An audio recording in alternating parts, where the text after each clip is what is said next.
എടാ, എത്ര സെറ്റിയുള്ള കാറായാലും ഒരു ചുറ്റികയും ഒരു കത്രികയും എപ്പോഴും കാറ് കരുതണം. അതെന്തിനാമേ? വണ്ടി കത്തിയിട്ട് വയറിങ് പോയാലേ സീറ്റ് ബെൽറ്റ് ജാമാവും, പിന്നെ ദൂരാൻ പറ്റൂല.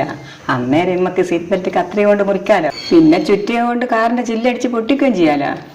കാറിന്റെ ചില്ല് പൊട്ടിക്കാനേ നമ്മൾ കാറിന്റെ സീറ്റിൽ തലചാരുന്ന സാധനമില്ലേ, ഹെഡ് റെസ്റ്റ്, അത് ഊരി കഴിഞ്ഞ് കഴിഞ്ഞാൽ അതിൻ്റെ അടിയിലൊരു കമ്പിയുണ്ട്, അതുകൊണ്ട് വേണം ചില്ലടിച്ച് പൊട്ടിക്കുക.